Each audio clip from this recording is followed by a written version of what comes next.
Hello. This is the solution video for my second release puzzle, Escape the Foggy Liar. Um, you'll probably see it's a little weird that this is being uploaded today when the puzzle was uploaded almost a year ago now. And that's because there actually was a solution video already posted for this, and the only reason I'm re-recording this is because I'm currently in the middle of going through a big revision of all of my posts on Logic Masters and updating the wording, updating the ruling, or rather updating the wording of the rules. As well as also including a second version of most puzzles when needed, that is more friendly for people with visual impairments.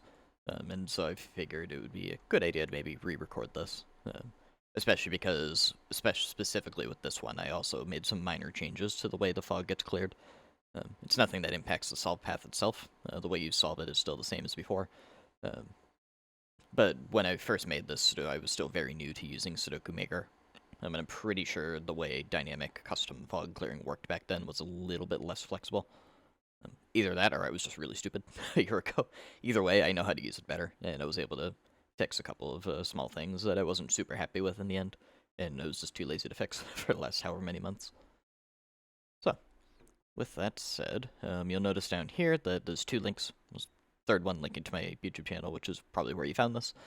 But the two versions, first one, second one, are identical in every way except for if we kind of toggle between the two tabs, you could see the second version has extra letters that are hovering over each of the rules, generally the line types.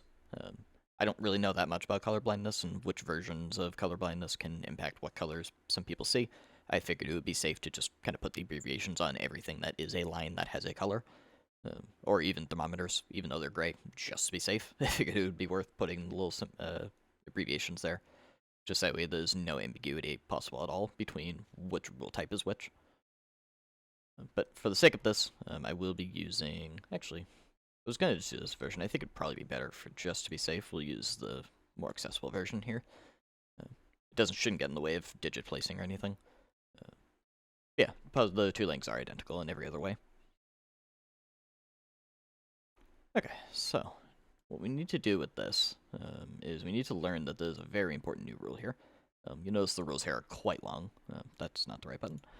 The reason they're so long is because, well, there's a lot of rules in it, but also I included an abbreviated version and an elaborated version, figuring that in the event that you know what you're doing already, this is a 2-star puzzle, you probably know most of these rules, you probably don't need them all to be fully explained. But again, accessibility. Figured it would be good to still include the proper details of the rules just to be safe. So we're focusing on the top part. As the post mentions, this is the sequel to my first puzzle, Caged by a Secret Killer. There's not really some crazy in-depth story here or anything, but it is technically a sequel to it, as far as the theming of it. As far as rules, for the sake of saving time here, I'll assume you know these rules already. Again, you can read the part below if you need it. Normal Sudoku rules apply. We also have standard dynamic fog, killer cage, German whispers, arrows, black dots, XV, and thermometers. It also mentions that some cells contain small green arrows on their edges or corners, and that these are just cosmetic and they contribute to the story. The important part that we should focus on in a little more detail here is the part that says new rule, purple lines are liar lines. So that is the top line here. That's why there's an LL above this one here. It says, cages touched by a liar line may or may not sum to their given total. So, we have a liar line running through this cage that says 11. We don't actually know if this is going to be 11 or not. It might be, and it might not be. We can see that that must be into play here, because we have two cages that both say 3 here, and that's clearly impossible to coexist, so at least one of them must be lying. It then says, the number of lying cages per liar line is specified by the grid's central digit, which is row 5, column 5, which must be deduced. Liar lines do not branch or cross each other. So we could not have, let me pull up the line tool, we couldn't have a liar line do this and then have it split off like that. We also could not have two separate liar lines intersect each other like that.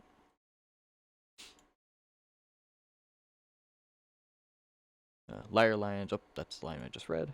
If a liar line enters a cage, then it will go through every cell in that cage.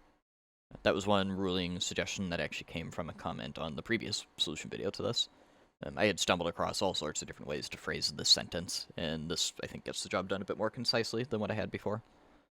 So hopefully that clears up some ambiguity if you've tried this before and kind of struggled with that. So, the way we actually begin this, as we saw a second ago there, that clearly one of these three cages must be lying, because you cannot just have 2 3 cages at the same time. Given that, what we don't know is whether it's going to be 1, 2, 3, or 4 of these cages lying. But we do know it must be 1 through 4, because this cell is going to tell us how many are lying. There's not 5, 6, 7, 8, or 9 cages here, so this could not be 5, 6, 7, 8, or 9. So this must be a low number 1, 2, 3, 4. And this is on top of a German whisper line, which is the green line underneath it, which also further limits what this number could be, because we cannot have a 4 here, because if it was 4, we would end up with 9, 9, and 9 up there, and that does not work. 3 also does not work, because we need 8 and 9s. You can get away with that for 2 of them, but not for the third. So the only options must be 1 or 2. As far as box 5 logic, it's not possible to deduce that any further, so we have to go back to the line a little bit, because we now only have 2 scenarios. So it's probably worth thinking about, could it be, let's start with 1. Could it be possible that it could just be 1 cage lying? If it was 1 cage lying, we know that it would be 1 of the 3 cages. So let's just mark that one as red, just for the sake of kind of experimenting here. If this was lying, what would that say about these cells? It would say that this is a truthful 3 cage, this is a truthful 11 cage, and this is a truthful 28 cage. If we were to add those together, we end up with 42. And if we know the Sudoku secret, the famous secret, that the sum of numbers 1 to 9 is 45, that gives us a total of 42, and the whole row would need to sum to 45.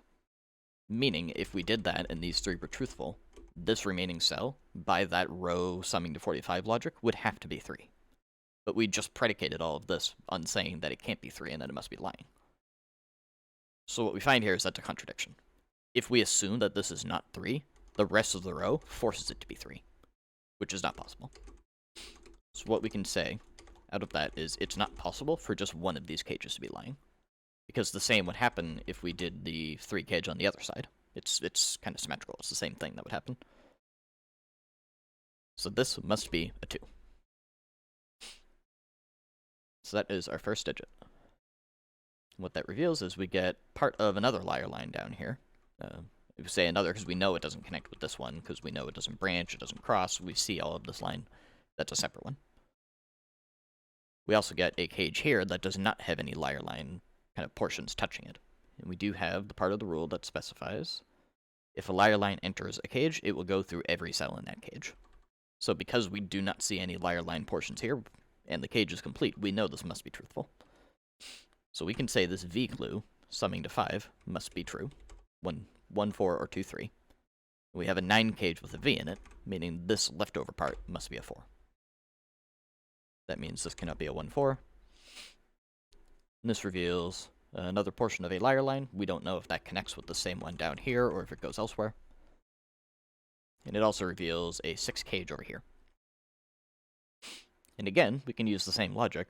Even though we don't see where this cage is going, we know it must be truthful, because if it were not truthful, we would be seeing liar line segments touching all of this part of the cage. So, given that we see this goes down at least to here, we have to recognize it could not go any further, because 6 cages can only be a maximum of 3 cells. And it's just simply because if you put a 4th cell in there, you'd end up with at least 1, 2, 3, and 4, and you'd be at 10 for a total. So this cannot grow any further. It must be a 1, 2, 3. And that doesn't actually give us any digits. And so we have to think a little harder now about what is happening in the grid, and why was that helpful to get. And I guess that's kind of a general bit of advice I would offer, especially with my puzzles. I tend to either I give information that will give you a bunch of digits and then expect you to use those digits, or I'll give a clue like this, where it doesn't actually give you digits, but it does affect part of the grid elsewhere. I think that's really true for most puzzles, but it's especially true in my style, that there's no reason I would give you this if it didn't help you in some way, is sort of my mindset, especially in these sort of 1 to 2 star difficulty puzzles. So the question is, how is it useful to have a 1, 2, 3 triple here, maybe? And well, so what we can say with that is, this is a 1, 2, 3 triple. This cage could not sum to 3 now, because we have a 1, 2, 3 below it. So because it's impossible to be truthful, we could say that must be a lying cage. I'm going to mark that red. In fact, we could do the same thing over here in column 1. We have a 2, 3, 4 triple, and that means not only is this cage in this corner not a 3, it also means that one is not a 3. So that has given us our 2 truthful and 2 lying cages in row 1 here. So I'm going to mark the 2 green ones as truthful. There's also some pencil marking we do in the middle of the grid that will come in handy in a moment.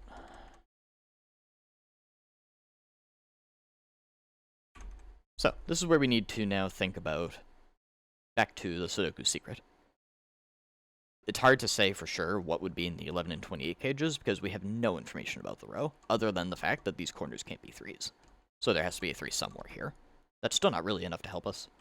But what we can do is, again, like I said, use the Sudoku secret. 28 and 11 gives us 39. So that is 6 away from 45.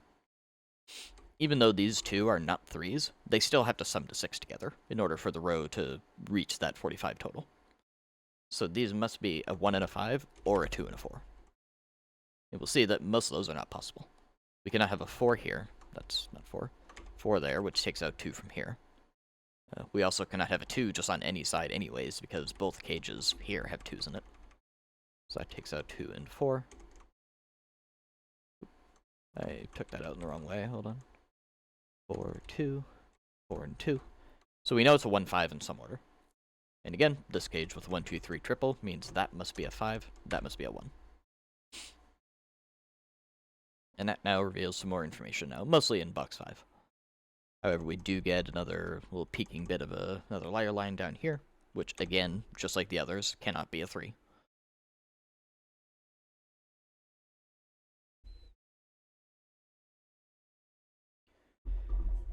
So now, let's look at box 5. Because we have this arrow pointing down here. We also have a 2, 7, 8, 9 used up. So it's got to be pretty limited what could go on this arrow. And that arrow is going to go up to here. It's going to have a black dot involved. This is part of a German whisper, seemingly connecting with this, so we can mark that as a low digit. That must be a high digit. This can never be a 4, because you'd have double 9s. So now the arrow. If we try to minimize what's on this arrow, at minimum, we would have a 1, 3, and a 4. So let's just put that there temporarily and see what that does to the arrow. That would give us a total of 8. So we could ask a couple things. We could ask, does the arrow end here? If so, it would be an 8. It also could potentially continue, in which case this could be a 1, and then we could have a 9 somewhere up here, or even here. Those seemingly are the only options. And so, think those through a little bit. You'll remember we just took out 4 from here. This cannot be an 8, because it doesn't have a number to double up with. It would need to be next to a 4 over here. This cannot be an 8, so this must be a 1. And I will admit, I kind of designed this to be a little mischievous. There's a lot of people who would rush this sort of step and just forget that you could just have a 1 here.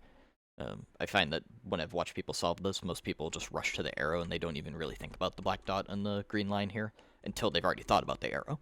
Which is why they can very easily miss that this could just very easily not be an 8. So that must be a 1. It takes out 1 from there. This takes out 4 from here. And so we get a little bit over here revealed that this is the end of this liar line, wherever it's going. And the 7 cage here is starting to build up, but we still can't see exactly where it's going.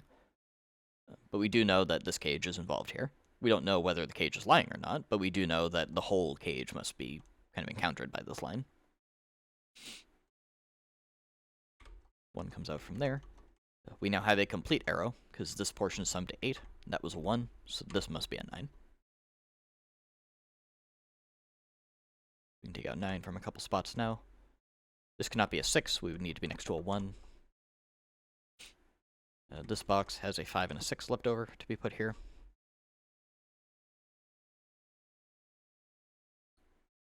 And so with that done, now we can maybe move our attention towards row 1, because we did work out which 2 digits are missing from those cages. We have 1 and 5 taken out. So if we were to look at the 11 cage, and try to think of how do you make 11 in 3 cells without a 1 and a 5. If you try to minimize, again, this is a pretty common strategy. If you go for, say, 2, 3, 4, that only brings you to 9, which is not enough. So if you increase any of those at all, let's say we take the 4 and bump it up by 1, you'd have a 5. That doesn't work. So if we take out a 4 and put a 6, that actually brings us to the right total, 2, 3, 6. And so that is the minimum way to make that. And the question then is, what can we make 28 with the leftover bits? And we can, because if we look at that, we would have 4, 7, 8, and 9. 9 and 8 is 17, 7 and 4 is 11, that brings us to 28. And so if you were to actually iterate through all the options, you would say that this is the only way that you can make these two cages coexist without repeating a digit in the same row. I did it by this sort of minimizing approach, but it is the only combination that doesn't involve repeating numbers across. So with that the case, we can take out 9 from here. 9 must go over here. We also have some stuff going on in box 3 here, because we have a 1, 2, 3, 6 quadruple here. So we have 6s in this portion, so 6 comes out from here. What we have left over is 1, 2, 3, and 6 and 5 are out, so we have 4, 7, 8, 9 left over. This also leaves us with a 5, 6 here.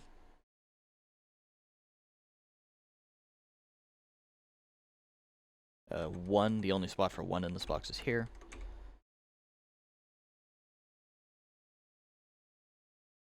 Oh, I was like, what am I missing? I was like, I feel like there was something that I was missing here. It's the black dot. I didn't even remember the black dot.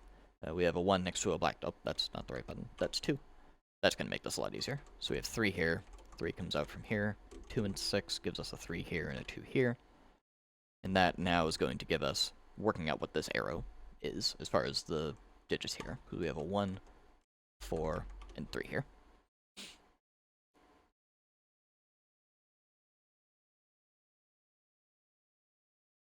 And so now, might not be immediately obvious where to go, but again, kind of think about the hints. Why would I reveal fog down here in such a big amount after all that if it wasn't maybe slightly relevant yet? So the question to ask now is, we now have 3 cages revealed on this line. And we can see both ends of the line. We know it ends here and it begins here. So the question is, do we know which 2 are lying? Because we know one's going to be truthful. Well, we can say that the 7 cage can definitely not be truthful. And there's sort of 2 ways you could look at that. There's the fact that a 7 cage that stretches into at least 3 cells here has to be made of 1, 2, 4. And so we could look at this as 2 is not possible to go anywhere in the cage to begin with. Or you could see it as 1, 2, 4 in this row is impossible, because we have 1, 2, 4. So either way you look at it, this cage cannot be truthful. That must be a liar, this must be truthful, and that must be a 1 as a result. And so that reveals our first thermometer of the puzzle. I wasn't totally sure if this was necessary to have the little TH symbol for the thermometers, but I figured what the heck, why not? Just to be safe. So, we have a thermometer with an X on it, and we don't know where the thermometer is actually beginning. But we do know that as we start going, at least from here, down to there, it must be increasing, because that's just how thermometers work. So with this X, we're going to have the low portion of it here and the high digit of it there, because any X clue is going to be made up of a low number and a high number. That cannot be the 1, so that cannot be the 9. That can't be 2, so that can't be 8. Further than that, we have a 5, 6 pair looking down, so this cannot be a 6. This must be a 7 with a 3 above it. With a 1 or a 2 above it, it cannot be a 2 from the column, that must be a 1.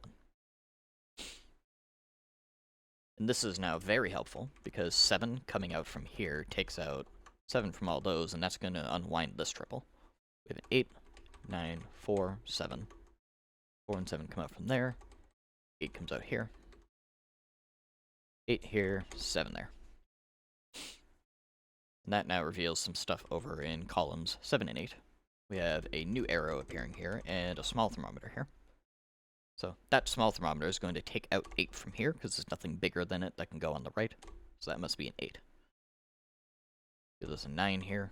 Probably not worth pencil marking, but...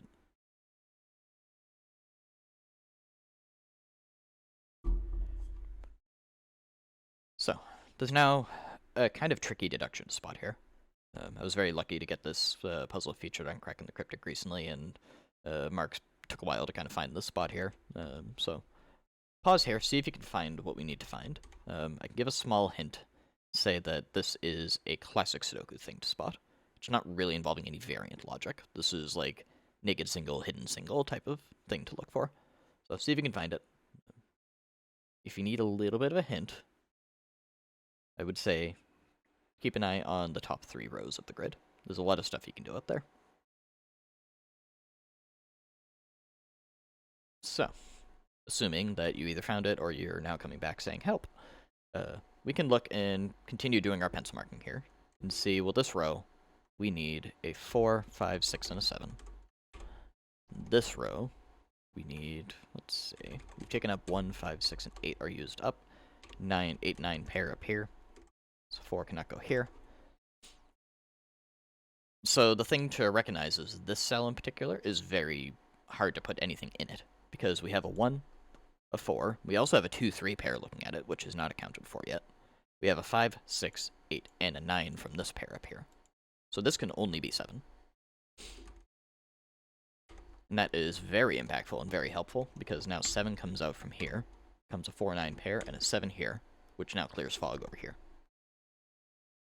So it is possible, as Mark did in his solution, it's possible to kind of brute force your way past this sort of step with the arrow without that. You can't get there all the way.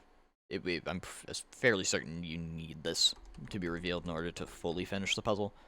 But you can definitely get through at least some initial thoughts on the arrow. It's just it's not going to be enough without getting the fog clearing from placing the 7 here. So that revealed a couple things. We had the liar line over here. We also had a black dot over here get revealed. So that must be a 6. We cannot have a 5 on a black dot. 6 is next to a 3 always. That's a 2 and a 3. That takes a 3 from here, and it gives us... actually, that never should have had a 4 in it to begin with. That's a 2 and a 3.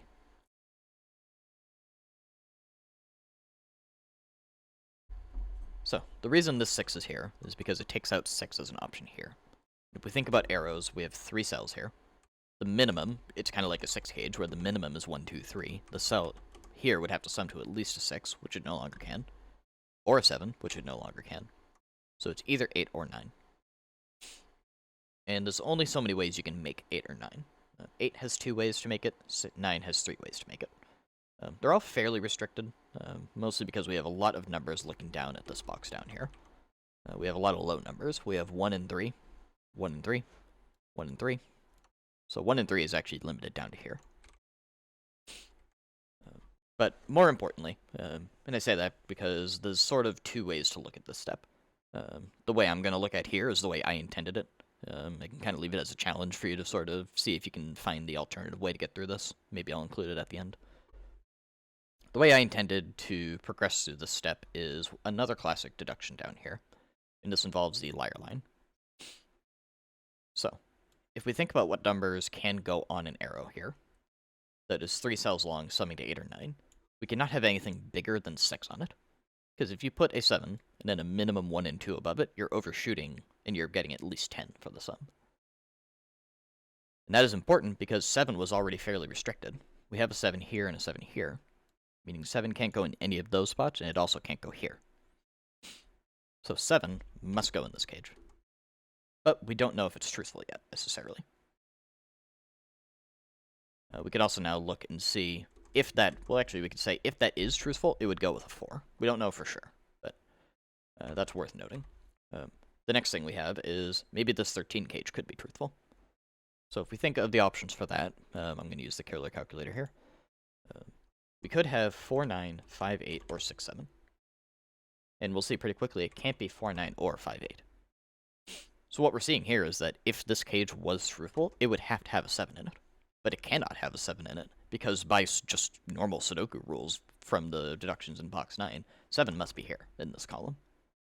So because of that, we can say this cage cannot be truthful, meaning this one is truthful. We know there's a 7 in it, so this must be a 4, 7 cage. That's going to leave us with, I believe, 6, 8, and 9 over here, as well as there. And that, believe it or not, gives us an 8-9 pair here and gives us a 6. I actually don't remember getting that. I'm just making sure that's good. I don't think I've ever done this in this order before with that much pencil marking to notice that that's actually a gettable digit there. That's cool. So that leaves us with what in the row? A 5 and a 7 left over. Now we can think about the arrow, because this arrow is under a lot of pressure now. We cannot put 1, 3, 4, or 7 on this. So if we try to minimize, we could say minimum this could be would be a 2 and a 5. That already brings us to 7, which means this would have to be a 1 or a 2. It cannot be a 2, that would have to be a 1. So one possible way to do this would be a 1, 2, 5. That's not the only option, at least at first glance, because what if we try to increase one of these numbers? 2 cannot go up to anything other than 3, in which case we have a problem. So we'd have to increase the 5. If we increase the 5 by 1 to give us a 6, that would give us 1, 2, 6, summing to 9. But 1, 2, 6 breaks the cell up here. So that proves that this must be the way we do this. This must be 1, 2, 5 with a arrow summing to 8, which gives us 9 over here, 3 here, 1 there, which reveals some fog. We'll get to that in a moment. Gives us an 8 in the corner. It gives us 6 and 9 there. And this 6, 9 here gives us a 4 and a 9 there. Gives us a 2 and a 6 here. This 2 and a 5 gives us 7 there, 5 here. And this needs, let's see, 4 it looks like. And we're left with 3 and 5 over here. 5 comes out from here. This row needs 7 and 9. This needs 1, 6, 8. And we can place the 1 here. I believe that's about it that we can get for classic Sudoku stuff now. So now let's go back to the bottom right area, because we had some fog reveal here. Placing the 1 here revealed that this 1 was actually on the tip of an arrow. And we also have a circle up here. And now it looks like this arrow really wants to just come down here and go here, but we don't really technically know that for sure, so make sure to be very careful of that. Don't assume anything about where anything's going under fog. Think about this as logical as you can. Think about, if this was a 1, and that's an arrow, well, we don't know where this is going. It's way too vague and ambiguous. So think about the circle instead. Say, well, what could this be? Whatever it's attached to has to be at least 2 cells long, because if this arrow just came down here and ended here, you'd have a double digit. So this is going to be at least 2 numbers, summing to something. And that could go kind of any direction. We can think about it as, if this arrow went 2 cells somewhere else in the box, we would have to have that minimal be at least 2 and a 4 in some order. We could have maybe something like that. Just by the fact that we've used up 1 and 3 already in the box. We'd have 2 and a 4 at minimum. And if we went outside the box, like 2 and then over here, or up to here, to at least a 6, we'd end up with an even bigger number. So this arrow is going to sum to at least 6. It cannot be 7 or 8, or 7 or 9. So this will sum to 6 or 8. So the way we want to actually think about this is we want to ask, of these 2 options, what if this was a 6? As far as arrow logic goes, there was nothing wrong about the fact that this could go 2, 4, or something like that. But what it does do is it makes it impossible to place 8 in this column. Because 8 is either going to be here or here. Those are the only 2 spots for it, since we have an 8 in the corner here. So if we put a 6 here and an 8 here, that doesn't work, because that 8 would have to be summing to 6, which just doesn't work. So what that's doing is that's telling us 8 must go here. And that is the final step to sort of disambiguating most of the grid here. Or rather, filling in these arrows will be. These basically fill themselves in now. Because this can no longer be a 9 now. That must be a 6 and a 2. That's going to give us a bunch of digits here. This arrow can only be a couple different things. Can't be 2, 3, 4, 7, or 8. So this is a 1, 5 giving a 6, or 1, 6 giving a 7. And it can't be the latter. So that must be 5 and 6. 5, 6 up here. 4 and 9 here. I'm going to breeze through this last step here.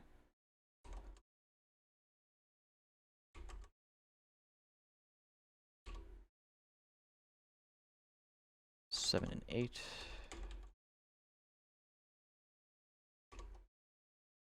Two, 4, and 9. So we get the completion message. As you stumble through the darkness, you found a pathway of green arrows leading you to the only truthful 3 cage. You can now continue your escape, ... So with the puzzle complete, we can now see that that's what those arrows are doing. It's starting from this truthful 1 cage over here, and it's kind of carefully navigating you around the liar lines, through the grid, pointing down to here, which was actually a cheeky little, like, three-sum cage that just appeared once we placed the 3 into it. There was nothing that revealed it. It was just you place a 3 here, and it reveals that. And I find a lot of people don't even notice it until they finish the puzzle. And then the completion message points it out. But yeah, hopefully you enjoyed this. I have not made the 3rd entry in this series yet, even though it's been about a year. I have a number of ideas. I've ended up making a bunch of other things since then, including a new series that's separate to all this. I do have ideas for how to continue this. There's a couple ways I could spin it. I want to stick with the liar line idea in some fashion, for sure, because those are really fun idea. But even within that, there's a lot of ways to take it. I haven't quite settled on which one yet. It might end up being a collaboration with someone else, potentially, because that could be fun. Something else we can also do, now that we're at the end, is I'm going to undo a bunch. I'm going to go back to the point where I mentioned that there was sort of 2 ways to progress through the arrow step. And I'll point out the other way you could get through this that I didn't intend, that I think is still cool, but definitely wasn't what I had in mind when designing it.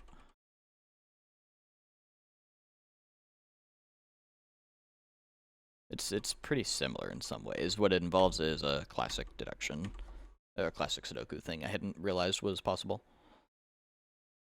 And so what it is it involves, instead of kind of focusing on the 7 and where 7 goes and how the liar line impacts things, what it catches is that 4 in this box is locked into these 2 spots. So now we have an X-wing on 4s here. We have 2 4s here, 2 4s here. So whichever way this goes, 4 in this column cannot go in either of these boxes here. So 4 must go over here. And that gives us a similar kind of result of working out the 4-7 as a combo here, just without actually having to think about 7 at all. And that's why this works. It was because the power of having 4-7 worked out over here with the liar line was getting 4 off the arrow. And now we know 4 is off the arrow. So this already gives us that same point where we had 2-5 minimum over here. And then that works out the same way as above. So that's a slightly trickier thing to spot compared to other stuff, but I don't think X-Wings are super particularly tough to spot. I just didn't catch that when I was designing this originally. I didn't catch that that was a deduction that was helpful in that way. It gets you to the same result pretty quickly, but it kind of avoids thinking about the liar line, which I find a little unfortunate, because the whole reason this liar line was here was for the sake of using the whole 7 deduction. So the fact that you can kind of skip over it was kind of annoying to me, but that's obviously my fault. What it means is that by the time you actually think about the liar line, it's basically trivial. It's just kind of already completed itself, more or less, as opposed to it being a central part of the logic. But it is still equally as valid of a way to get through the puzzle. So just figured I'd show that at the end here. So yeah, thank you for watching.